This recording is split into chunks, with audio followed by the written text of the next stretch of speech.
프리랜서와 개인 사업자의 차이점은 사업자 등록을 했느냐 그 유무로 보시면 될 것 같아요. 세무서에 사업자 등록증을 내고 사업을 하면은 개인 사업자라고 하고, 사업자 등록 절차 없이 개인 자격으로 일을 하시는 분들을 프리랜서라고 부릅니다. 프리랜서로 일을 하고 대가를 받을 때 3.3%를 떼고 주겠다라는 얘기를 많이 들으시는데, 이렇게 3.3%를 떼는 이유는 법에서 그렇게 정하고 있기 때문입니다. 프리랜서에 대해서 3.3% 뗀 거를 원천세라고 합니다. 원천세는 회사가 프리랜서한테 소득을 지급을 할 때 그 소득에 대한 세금을 회사가 가지고 있다가 국가에 일단 납부를 하고, 회사에서 먼저 납부한 세금은 다음해 5월에 프리랜서가 종합소득세를 신고할 때 프리랜서가 내야 될 세금에서 차감을 시켜줍니다. 프리랜서 분들은 회사에서 3.3%를 뗐다라고 하면은 이게 원천세를 뗀 거구나, 국가에 미리 납부한 세금이구나 라고 인식을 하시면 됩니다. 회사에서 원천세를 신고하기 위해서는 프리랜서 분의 성함, 주민번호, 주소, 통장 사본 이런 자료들이 있어야 신고할 수가 있습니다. 개인정보를 요구를 하다 보니까 프리랜서 분들께서는 왜 이런 개인정보를 요구하지? 그냥 대가만 지급하면 되지? 라고 생각하실 수도 있는데, 회사 입장에서는 국가에 어떤 사람한테 얼마의 금액을 지급했는지 제출해야 되는 의무가 있기 때문에 그런 의무를 다하기 위해서 개인정보를 요구하고 있구나 라고 생각해 주시면 됩니다. 프리랜서도 기본적으로는 5월 달에 종합소득세 신고를 해야 됩니다. 깜빡하고 이 신고를 못했다, 나중에 세무서에서 안내문이 하나 올 거예요. 신고 안 한 거에 대한 가산세와 늦게 낸 거에 대한 가산세를 추가로 내야 된다 라고 안내문을 받게 되실 겁니다.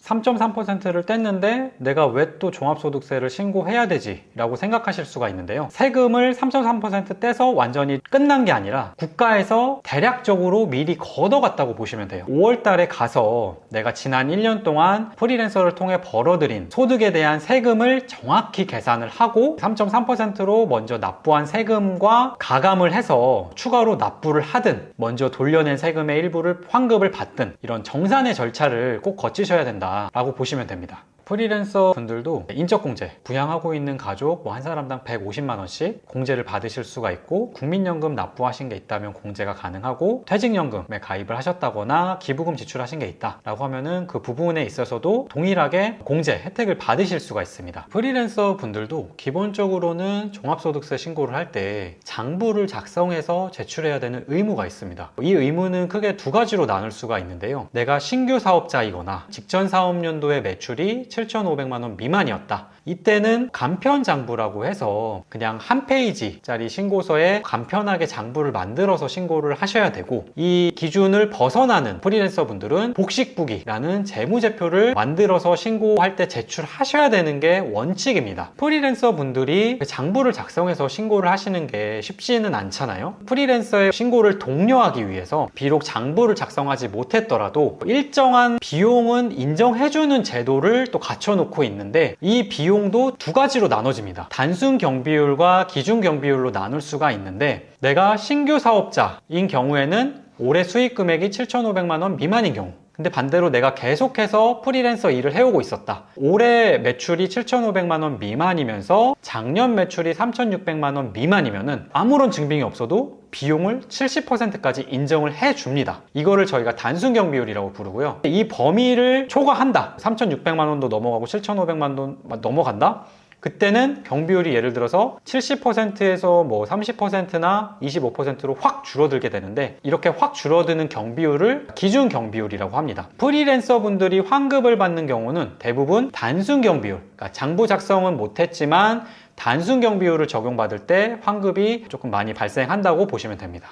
프리랜서도 개인이다 보니까 사업자 등록을 내려면 개인 사업자로 내셔야 되는데, 개인 사업자 유형은 부가세가 붙는 일반과세와 부가세가 붙지 않는 면세로 나눠질 수가 있습니다. 따라서 프리랜서는 일반과세 또는 면세 둘 중에 하나로 사업자 등록을 내실 수가 있습니다. 프리랜서인데 어떤 사업장도 없고 고용하고 있는 인원도 없다. 세법에서는 인적시설이나 물적시설이 없다라고 하는데, 이때는 사업자 등록을 내고자 한다라고 하면은 면세 사업자로 등록을 낼 수가 있습니다. 내가 사업장도 있고 사업을 하기 위한 어떤 시설도 있고 인원도 고용하기 시작을 했다. 그때는 이제 부가가치세 과세가 되는 일반 과세자로 사업자 등록을 하시거나 또 전환이 될 수가 있습니다. 회사가 면세 사업자로 등록한 프리랜서 분한테 3.3% 뗀 소득을 지급을 할 때 얼마를 지급을 했는지, 언제 지급했는지, 소득세를 얼마를 뗐는지 가 기재되어 있는 영수증을 발급하도록 되어 있습니다. 면세 사업자인 프리랜서 분한테 일단은 전달을 해야 되고요. 동시에 나라에도 이 영수증을 똑같이 제출을 해야 됩니다. 세무서는 이 영수증을 보고서 이 프리랜서 사업자한테 얼마의 소득이 생겼고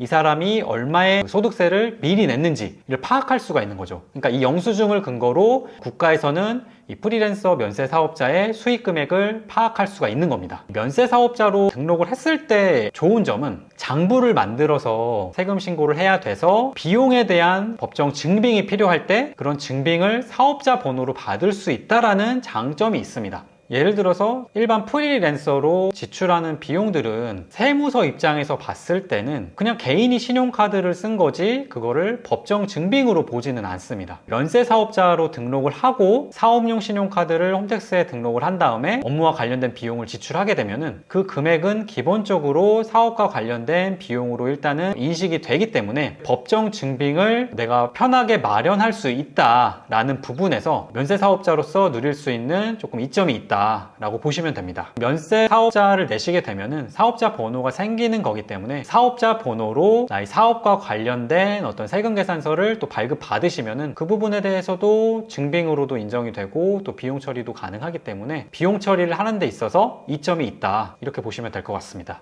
프리랜서를 하시다가 사업장도 이제 별도로 마련을 하시고 직원도 고용하게 되시면은 부가가치세가 과세되는 일반 과세자로 전환이 되시기 때문에 매출이 발생하면은 세금 계산서를 발행을 하셔야 되고 비용을 지출하시거나 매입이 생기시면은 매입 세금 계산서를 발급 받으셔야 되고 사업과 관련된 비용은 이런 사업용 신용카드로 쓰시면서 세금을 관리하시면 되고요. 이렇게 일반 과세자가 되시면은 부가가치세 신고도 하셔야 되고 인건비 지급하는 거에 대해서는 또 원전세 신고도 하셔야 되고 또 1년간의 소득은 종합해서 또 5월 달에 종합소득세 신고를 하셔야 됩니다.